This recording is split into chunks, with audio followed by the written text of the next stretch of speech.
પ્રકરણ 5 ગીતા અને યોગ. યોગ શબ્દ ભારે વજનદાર શબ્દ છે. કેટલીય અને કેવી કેવી અટપટી ક્રિયાઓ વર્ષો સુધી કર્યા પછી યોગ સિદ્ધ થતો હોય છે. ભારત તો યોગીઓનો દેશ છે તેમ આપણે માનીએ છીએ. આપણી ચારે તરફ યોગીઓની રંગોળી ભરેલી વાતોનું ધુમ્મસ છવાયેલું રહે છે.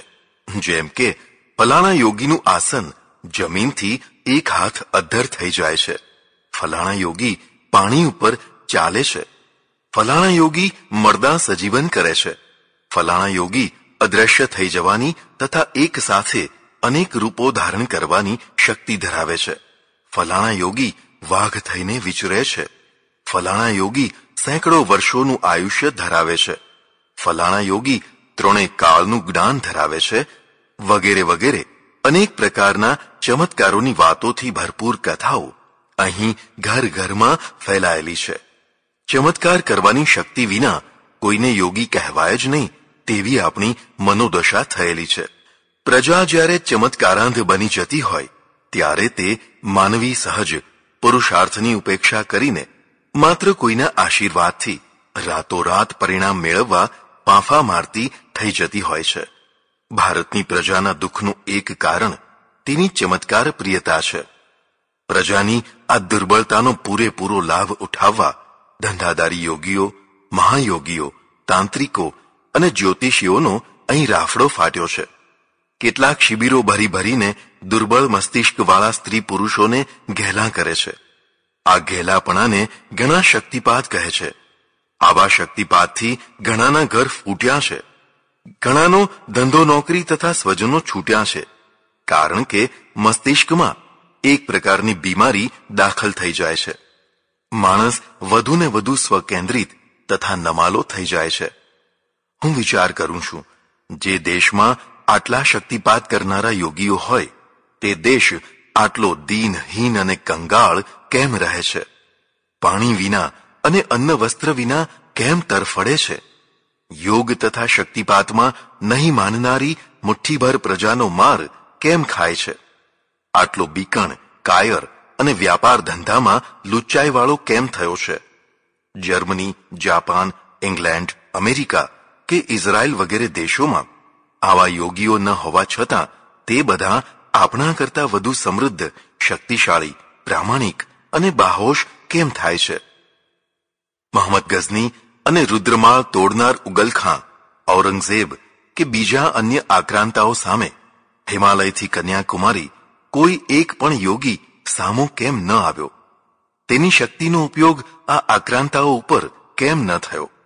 અરે, તથાકથિત એવા નામધારી યોગીઓને પણ આક્રાંતાઓએ કૂતરાના મોતે મારી નાખ્યાના દાખલા છે. મારા આટલા 35 વર્ષના સાધુ જીવનમાં મને તો એક પણ ચમત્કારિક યોગી મળ્યો નથી. જેને માટે લોકો ભારે ચમત્કારિક હોવાનો દાવો કરતા હોય તેવા કેટલાક યોગીઓને નજીકથી જોવા સમજવાના મેં પ્રયત્નો કર્યા છે, પણ ઢોંગ, દંભ અને પાખંડ સિવાય મને વાસ્તવિક ચમત્કારોનો છાંટોય દેખાયો નથી. અનુયાયી પોતે જ ચમત્કારોની હવાને વધારતા હોય છે. જ્યાં કશો જ ચમત્કાર નથી હોતો ત્યાં ચમત્કારની રંગીન, રૂપાળી, રંગોળી ભરી દુનિયા ઊભી કરી દેતા હોય છે. આવા તથાકથિત ચમત્કારિક યોગીઓથી ભારતની પ્રજાને શું લાભ થયો છે? દેશની સ્વાધીનતા મેળવવામાં, જીવનના પ્રશ્નોને સુલઝાવવામાં, માનવતામાં કે ધર્મ તથા સમાજ સુધારાના મહત્વના કાર્યોમાં ક્યાં યોગીએ કેટલો ભાગ ભજવ્યો? લાંચ રૂશ્વતથી આખો દેશ સડી ગયો છે અને પ્રજા ત્રાહી ત્રાહી પોકારી રહી છે, પણ કોઈ શક્તિપાત કરનારો યોગી આ ક્ષેત્રમાં જરા પણ શક્તિપાત કરીને વાતાવરણને સુધારી શકતો નથી. શક્તિપાત કરવાનો દાવો કરનારા કેટલાક યોગીઓની અંતિમ અવસ્થા જોજો. લકવો, હૃદયરોગ, કેન્સર કે ટીબી જેવા રોગોથી ભારે લાચાર અને પરાધીન થઈને તેઓ રીબાતા અને અંતે મરતા હોય છે. ક્યાં ગઈ શક્તિ? પોતાના જ ઉપર શક્તિપાત કરો ને. યોગના નામે તથા અધ્યાત્મના નામે આ ભોળી અને ગેલી પ્રજા ઉપર લોકો જાત જાતના ચમત્કારના તૂત ઊભા કરી પોતે સ્વયં અથવા પોતાના સ્વજનો માટે ભારે ભૌતિક સગવડો મેળવતા હોય છે. આસન પ્રાણાયામની સામાન્ય પ્રક્રિયા એક પ્રકારનો વ્યાયામ છે. યથાસંભવ અને પોતાની પ્રકૃતિને અનુકૂળ આવે તેટલો તે કરવો હિતાવહ છે. પણ કોઈને ઘણા આસનો કે પ્રાણાયામ આવડતા હોય તો તેથી કાંઈ તે કોઈ ચમત્કારિક યોગી બની જતો નથી. દેશ વિદેશમાં માત્ર આસનો શીખવાડનાર મહાયોગીઓ થઈને વિચરી રહ્યા છે. તેમની સાચી સ્થિતિ વ્યાયામ શિક્ષક જેટલી હોઈ શકે, પણ આપણે તેમને યોગી કે મહાયોગી માનીને ભારે ચમત્કારોની અપેક્ષા રાખીએ છીએ. બસ અહીં જ આપણે ભૂલા પડ્યા છીએ. શ્રીમદ ભગવદ્ ગીતા યોગશાસ્ત્ર કહેવાય છે. તેના 18 અધ્યાય કોઈને કોઈ યોગ છે. યોગ વિશે ગીતાનો કેવો અભિગમ છે તે જો બરાબર સમજાય તો ચમત્કારિક યોગીઓની પ્રપંચ જાળમાંથી છૂટીને પ્રજા સાચા યોગને મેળવી શકે. તો તે ફાંફા મારવાની જગ્યાએ સાચા અર્થમાં શક્તિશાળી બને. યોગનો સામાન્ય શબ્દાર્થ થાય છે જોડાવું. કોઈ બે વસ્તુઓનો સંયોગ થવો તે. અહીં બે વસ્તુઓને જીવાત્મા પરમાત્મા કહી શકાય. જે ક્રિયાથી જીવાત્મા પરમાત્મા સાથે તાદાત્મ્ય ભાવ પ્રાપ્ત કરે તેને યોગ કહેવાય. આ પ્રક્રિયાને ગીતા વારંવાર ઉથલાવીને સમજાવે છે. પોતાની આગવી અને સ્પષ્ટ પદ્ધતિથી ગીતા કહે છે, સમત્વમ યોગ ઉચ્યતે. સમતાનું નામ યોગ છે. પણ સમતા એટલે શું? ગીતા પોતે જ એક શ્લોકમાં સ્પષ્ટીકરણ આપે છે. હે ધનંજય, કર્મફળની આસક્તિ છોડીને તું યોગમાં સ્થિર થઈને કર્તવ્ય કર્મો કર્યા કર. કાર્યની સફળતા તથા નિષ્ફળતા બંનેમાં સમભાવ રાખવો તેને યોગ કહેવાય છે. આ શ્લોકમાં 3 બાબતો છે. 1. યોગસ્થ થઈને કર્તવ્ય કર્મો કર. 2. પૂરી શક્તિથી કર્મો કરવા છતાં પણ જો તે સિદ્ધ કે અસિદ્ધ થાય તો તેમાં હર્ષ કે શોક કર્યા વિના સમભાવ રાખ. અને 3. આવા વ્યાવહારિક જગતની પ્રવૃત્તિના પરિણામોમાં સંભાવ રાખો તેનું જ નામ યોગ છે. આ શ્લોકમાં નેતિ, ધોતી, બસ્તી, કુંજર ક્રિયા કે ખેચરી તથા ચક્રભેદન વગેરે ક્રિયાઓનું નામ પણ નથી. આ અકુદરતી ક્રિયાઓ છે. ભારે કષ્ટોથી થનારી ક્રિયાઓ કરવાથી આરોગ્યને હાનિ થવાની ભારે સંભાવના છે. જીવન વિકાસ માટે તે જરૂરી નથી. ખરી જરૂર છે સમભાવની, જેને ગીતા યોગ કહે છે. ગીતા કર્મ વિના જ્ઞાન, ભક્તિ કે યોગની કલ્પના પણ નથી કરી શકતી. એટલે તેનો મૂલાધાર કર્મ છે. તેના ઉપર જ્ઞાન, ભક્તિ, યોગ વગેરેનું મંડાણ છે. ફરીથી યોગની વ્યાખ્યા આપતા કહે છે, યોગ કર્મસુ કૌશલમ. કર્તવ્ય કર્મોમાં કુશળતા રાખવી તેને યોગ કહેવાય છે. અહીં કુશળતાના 2 અર્થ કરવાના છે. 1. પ્રત્યેક કાર્ય પૂરી સાવધાની તથા ઉત્તમમાં ઉત્તમ જ્ઞાન વિજ્ઞાનથી કરવું તે કુશળતા છે. 2. પ્રત્યેક કાર્ય બંધનરૂપ ન નીવડે તેવી અનાસક્તિથી કરવું તે કુશળતા છે. બંને અર્થોનો સરવાળો કરીને કાર્ય કરવું તે શ્રેષ્ઠ કુશળતા છે. કાર્યને લગર વગર વેઠ કાઢવા જેવું જેમ તેમ કરવું તે અકુશળતા છે. આવી નિમ્ન કક્ષાથી કાર્ય કરીને પણ ઉત્તમ પરિણામની અપેક્ષા રાખવી તે પણ અકુશળતા છે. ગીતા આવી અકુશળતા છોડાવીને પ્રથમ કહ્યું તેમ બંને પ્રકારની કુશળતાથી કર્તવ્ય કર્મો કરવા ઈચ્છે છે. બસ આ જ ગીતાનો યોગ છે. આ જ વાતને વિસ્તારથી સમજાવવા વારંવાર પ્રયત્ન થયો છે. ગીતાનું હાર્દ ફરીને એ જ છે કે જ્ઞાન દ્વારા અનાસક્તિની ભૂમિકા પ્રાપ્ત કરવી. તેવી ભૂમિકામાં રહીને સતત કર્તવ્ય કર્મો કરતા રહેવું. તેવું જ્ઞાન મેળવવા તથા જ્ઞાનને સ્થિર રાખવા તથા કર્તવ્ય કર્મોને કરતા રહેવા માટેની શક્તિ મેળવવા ઉપાસના કરતા રહેવું. એમ કહી શકાય કે ઉપાસનાથી સમ્યક જ્ઞાન, તેથી અનાસક્તિ અને તેના દ્વારા યોગ એટલે કે કર્મયોગ. આમ જ્ઞાન, ભક્તિ અને કર્મ ત્રણે એકબીજાના સહાયક, પૂરક તથા અવિનાભાવી રહેનારા થયા. જે જ્ઞાની નથી તે અનાસક્ત નથી. જે ઉપાસક નથી તે કદી જ્ઞાની થઈ શકતો નથી. જ્ઞાન અને ઉપાસના દ્વારા થનારી જીવન પ્રક્રિયા એ કર્મયોગ છે. જ્ઞાન એ ક્રિયા નથી, પણ સમજણ માત્ર છે. ઉપાસનાથી આવી સમજણ પ્રાપ્ત થાય તથા ટકે, એટલે ઉપાસના જ્ઞાનનું પૂરક અંગ છે. આ બંને મળીને નિષ્કામ કર્મો કરાવતા હોય છે. એટલે કોઈ પણ આધ્યાત્મિક પુરુષમાં ઓછા વત્તા અંશે આ ત્રણ તત્વોનું મિશ્રણ એટલે કે સમન્વય રહેવાનું જ. કોરું જ્ઞાન એટલે કે ઉપાસના વિના માત્ર શ્રવણ કે વાચનથી થયેલું જ્ઞાન એ સમ્યક જ્ઞાન નથી. તેનાથી ભૂમિકા પ્રાપ્ત નથી થતી. આવી જ રીતે કર્મ વિરોધી જ્ઞાન પણ કોઈ મત વિશેષ છે, સમ્યક જ્ઞાન નથી. આવો મત વિશેષ તો તથાકથિત જ્ઞાન દ્વારા અકર્મણ્યતાનો વિસ્તાર કરશે. ગીતાની દ્રષ્ટિએ અકર્મણ્યતા એ ભારે અપરાધ છે. એટલે તે આ ત્રણેયને એકબીજાથી અલગ અલગ ચાલનારા માર્ગો નથી માનતી, પણ એકબીજાના પૂરક તથા અનિવાર્ય સહયોગી માને છે. 5મા અધ્યાયમાં યોગ તથા જ્ઞાનને પરિણામની દ્રષ્ટિએ એક જ માન્યા છે. એટલું જ નહીં, તેમાં ભેદ કરનારને બાળ બુદ્ધિવાળા કહ્યા છે. જેમ જ્ઞાન તથા યોગને એક જ માન્યા છે, તેમ 6ઠા અધ્યાયની શરૂઆતમાં જ સંન્યાસી તથા યોગીને પણ એક જ માન્યા છે.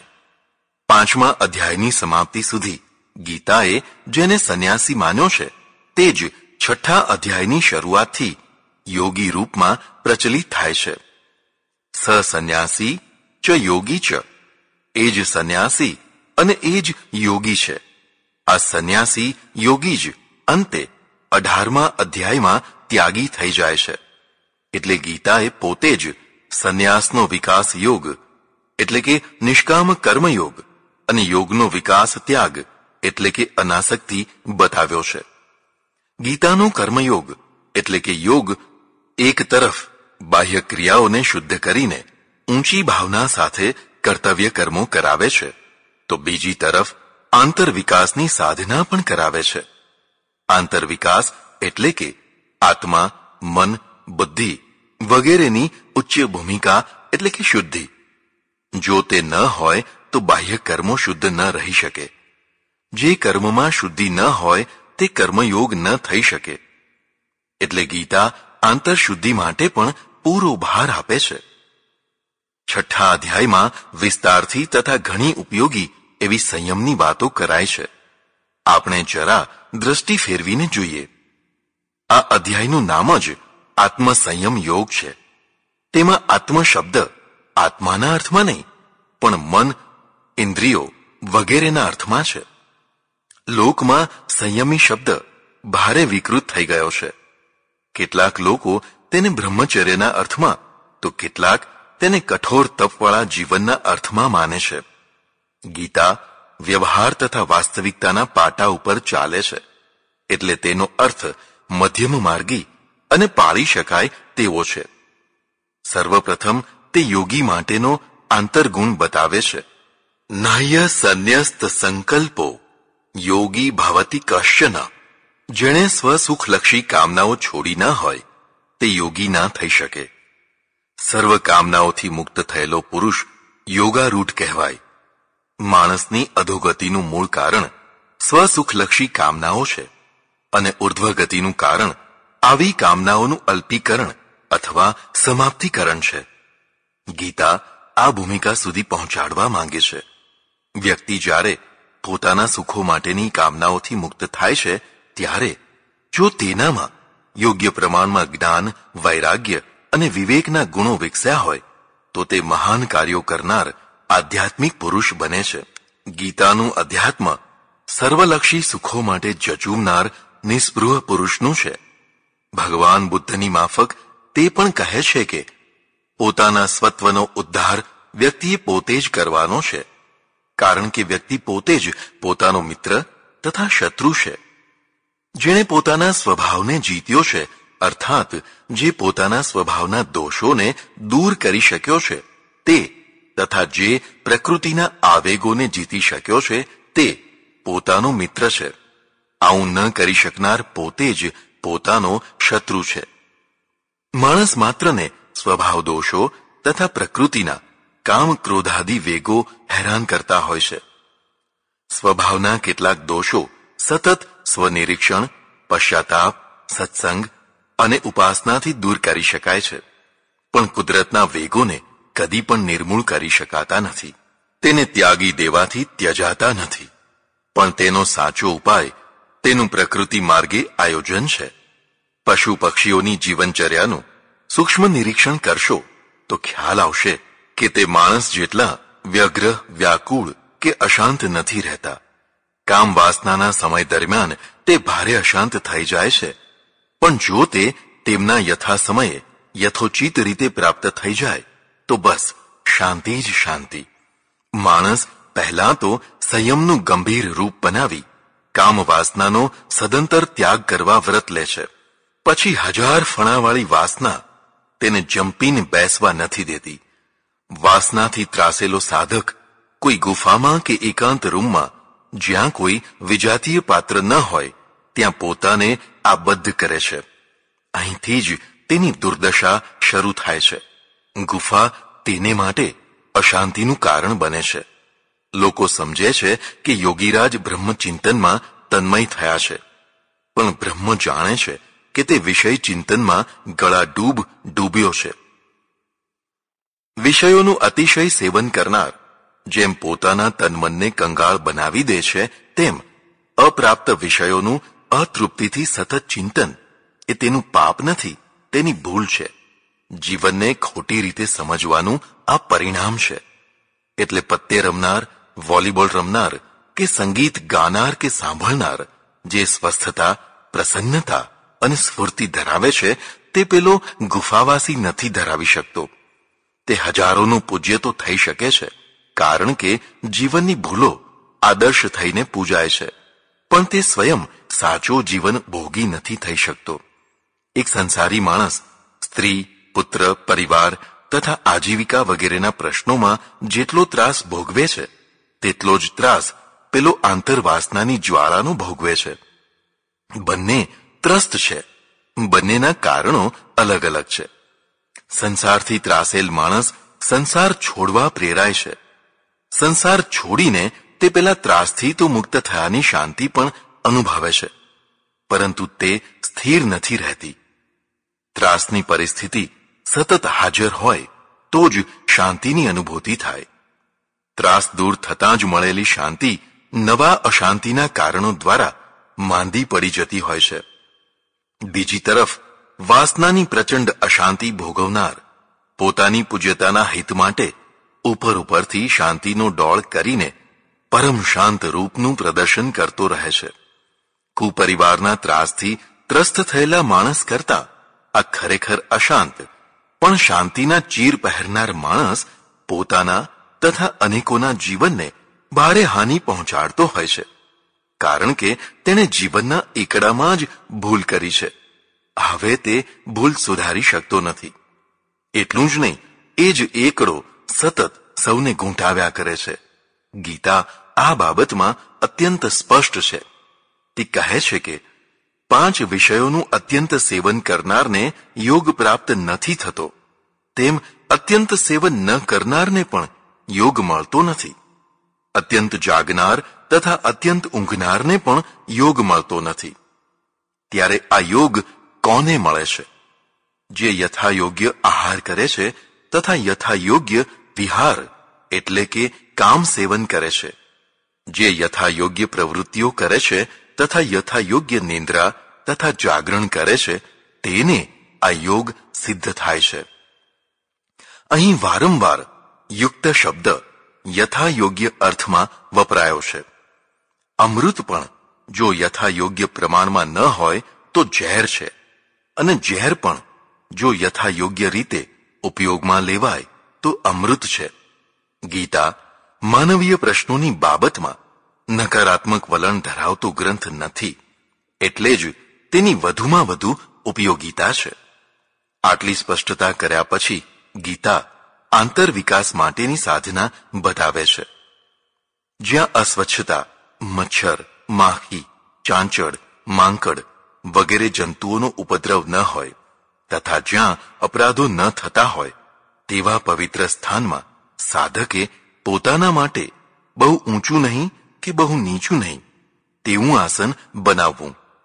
દર્ભ, મૃગચર્મ તથા તેના ઉપર વસ્ત્ર રાખીને તે આસનને વિદ્યુત અવાહક તથા શરીર માટે સગવડવાળું બનાવવું. મૃગચર્મ અવાહક છે. આજે તેની જગ્યાએ બીજી કોઈ અવાહક વસ્તુનો ઉપયોગ કરી શકાય. ઘણા માને છે કે કૃષ્ણ મૃગચર્મ ઉપર લાંબો સમય બેસવા છતાં તેને મસાનો રોગ નથી થતો. જો આસન પોચું તથા સુવાણું ન હોય તો કઠોર આસનથી પગની નસો દબાવાથી એક તો ખાલી ચઢી જશે, બીજી તરફ થોડી વારમાં જ દુખવા લાગશે. એટલે ત્યાગના પ્રદર્શનને પડતું મૂકીને પણ 2-3 કલાક સુધી સતત એક ધારું બેસી શકાય તેવું યથાયોગ્ય આસન બનાવવું. આવા આસન ઉપર બેસીને મનને એકાગ્ર કરવા પ્રયત્ન કરવો. શરીરને સીધું રાખવું અર્થાત કરોડરજ્જુને સીધી રાખવી. ગરદન તથા માથું પણ ઝૂકી ગયેલું ન હોવું જોઈએ. ત્રણે તદ્દન સીધા જ હોય. વળી પોતે અચળ તથા સ્થિર થઈને બેસે અર્થાત ડોલે નહીં કે હાથ વગેરે આઘા પાછા ન કરે. પછી પોતાના નાકના આગળના ટેરવાને સતત જોયા કરે. પોતાની આજુબાજુની દિશાઓ તરફ બિલકુલ ધ્યાન ન આપે. મનમાં અત્યંત પ્રસન્નતા રહે. કોઈ પણ પ્રકારના ભયથી મુક્ત રહે. સાધના દરમિયાન ઇન્દ્રિયોના વિષયોના સેવનથી દૂર રહેવાનું વ્રત ધારણ કરે. મનને દોડાદોડીથી અટકાવીને પરમાત્મામાં રોકે. પરમાત્મા ભાવમાં સ્થિર થઈને સાધના કરવા બેસે. આવો યોગી પરમાત્મામાં રહેલી પરમ શાંતિને પ્રાપ્ત કરતો હોય છે. સાધક યોગ સાધના વખતે પરમાત્માના સાકાર અથવા નિરાકાર રૂપનું અવલંબન જરૂર રાખે તેવું ગીતા કહે છે. પરમાત્મા માત્ર અવલંબન જ નથી બનતો, પણ આધાર, દર્શક, સહાયક, રક્ષક તથા પોષક પણ બને છે. ઈશ્વરને ન માનનારા માટે બીજી પણ કેટલીક યોગ સાધનાઓ પ્રચલિત થઈ છે. તેમાં કાં તો કોઈનું અવલંબન નથી હોતું અથવા તો પછી યોગ બતાવનાર પોતે જ ઇષ્ટદેવ બનીને અવલંબક બની જાય છે. ઈશ્વરવાદી યોગ અને બીજા યોગમાં આ મહત્વનો ભેદ છે. કોઈ સાધકનો યોગ સિદ્ધ થયો કે નહીં તેને તપાસવા ગીતા નિશ્ચિત પરિણામો બતાવે છે. જે સાધકને આટલા ગુણો મળ્યા હોય તેને યોગ સિદ્ધ થયો જાણવો. 1. યોગ દશામાં જેને ઇન્દ્રિયાતીત બુદ્ધિથી ગ્રહણ થાય તેવો અત્યંત સુખનો અનુભવ થતો હોય અર્થાત યોગથી કંટાળો ન આવતો હોય. 2. આવા સુખલાભ કરતાં બીજા સુખોના લાભોને જે ગૌણ સમજતો થાય. 3. જે સાધક યોગ માત્રમાં સ્થિર થઈને ભારે દુઃખો અથવા અગવડોમાં ઘેરાઈ જાય તો પણ સાધના છોડવા માટે વિચલિત ન થાય. આ 3 તત્વો જે સાધકમાં દેખાવા લાગે તેને યોગ માર્ગનો સાચો અધિકારી સમજવો. આવા સાધક દુઃખના સંયોગથી વિયોગવાળો અર્થાત દુઃખરહિત યોગને પ્રાપ્ત કરનારો હોય છે. પ્રત્યેક વ્યક્તિએ જો સાધના કરવી હોય તો ગીતાનો 6થો અધ્યાય વારંવાર અવશ્ય વાંચવો, સમજવો. આખો અધ્યાય વિવેચન કરવા યોગ્ય હોવા છતાં અહીં માત્ર નિર્દેશ માત્ર જ કરાયો છે. મનની ભારે ચંચલતાની ફરિયાદ કરનાર અર્જુનને ગીતા અભ્યાસ તથા વૈરાગ્યનો રસ્તો બતાવે છે. તેમ કરવા છતાં પણ યોગ અધૂરો રહે તો ચિંતા ન કરવાનું જણાવી આવતો જન્મ તેને ઉચ્ચ ભૂમિકા સાથે સારી જગ્યાએ મળે છે તેવું બતાવ્યું અને અંતે ગીતા કહે છે કે તપસ્વીભ્યોધિકો યોગી જ્ઞાનીભ્યોપી મતોધિકઃ કર્મીભ્યાશાધિકો યોગી તસ્માદ યોગી ભવાર્જુન. હે અર્જુન, તપસ્વીઓ કરતાં યોગ શ્રેષ્ઠ છે, જ્ઞાનીઓ કરતાં પણ યોગ શ્રેષ્ઠ છે, કર્મકાંડ હોમ હવન કરનારા કર્મીઓ કરતાં પણ યોગી શ્રેષ્ઠ છે. માટે તું યોગી થા. આટલી ઉચ્ચ સ્થિતિ યોગીની બતાવ્યા પછી પણ ગીતાને થયું હશે કે કદાચ અર્જુન નાસ્તિક યોગી ન થઈ જાય અર્થાત ભક્તિ વિનાની યોગ ક્રિયા કરતો ન થઈ જાય. એટલે અધ્યાય સમાપ્તિનો છેલ્લો શ્લોક આ પ્રમાણે લખે છે: હે અર્જુન, યોગીઓમાં પણ જે અત્યંત શ્રદ્ધાવાળો, મારામાં અંતઃકરણ લગાવેલો, મને પરમાત્માને ભજનારો, ભક્ત યોગી મારા મતથી સર્વશ્રેષ્ઠ યોગી છે. ગીતા ગમે તેવા યોગી કે જ્ઞાની માટે પણ પ્રભુ ભક્તિની અનિવાર્યતા માને છે. 6થા અધ્યાયમાં બતાવેલી સાધનાનો નિચોડ એટલો જ છે કે સાધકે ભક્ત યોગી બનવા સાધના કરવી. આ સાધના એટલી સરળ છે કે કોઈ પણ સ્ત્રી પુરુષ કરી શકે છે. ગીતાની સાધનામાં શું શું નથી એવો પ્રશ્ન થાય તો એમ કહી શકાય કે અબીલ ગુલાલ, કંકુ, ચંદન, કેસર, ગંગાજળ, દુર્વા, નૈવેદ્ય વગેરે બાહ્ય સામગ્રીનો સદંતર અભાવ છે. આવી બાહ્ય વસ્તુઓના ઢગલા કરીને સાધના કરવા કરતાં સામગ્રી વિનાની માત્ર હૃદયની ભાવના સાથે સાધના કરવી ઉત્તમ છે. મહાત્મા ગાંધીજી રોજ પ્રાર્થના કરતા, પણ તે માટે 1 પૈસાની સામગ્રીનો ઉપયોગ ન કરતા. ગીતા પણ એવી જ સાધના ઉપર ભાર મૂકે છે. નેતિ, ધોતી, બસ્તી, ખેચરી, કુંજર ક્રિયા વગેરે અનેક પ્રકારની ક્રિયાઓ ગીતાએ બતાવી નથી. તે જરૂરી પણ નથી. કોઈની આવી ક્રિયાઓ જોઈને પ્રભાવિત થઈ જવાની જરૂર નથી. કોઈ ખાસ રોગ ઉપર આ ક્રિયાઓ ફાયદો કરતી હોય, બાકી તે અકુદરતી હોવાથી કોઈ અદ્ભુત સિદ્ધિઓ મળવાની આશાઓ કરવા શરીરને હોડમાં મૂકવાની જરૂર નથી. માપસરના આસનો ઠીક છે, પણ તેથી પણ પ્રભાવિત થવાની જરૂર નથી.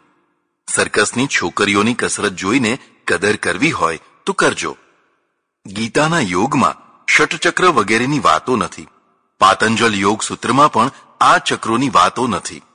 ચક્રભેદનના ચક્કરમાં પડ્યા કરતા સીધી સાદી અને સહજ સાધના ઉપર ગીતા ભાર મૂકે છે. ગીતાનો યોગી ચમત્કારો કરનારો કે ગમે તેના ઉપર શક્તિપાત કરનારો યોગી નથી. જ્યાં કારણ ચમત્કારો કરાતા હોય અને ગમે તેના ઉપર શક્તિપાત કરવાની વાતો થતી હોય ત્યાંથી દૂર રહો. સાચો યોગી આવા ધંધા ન કરે.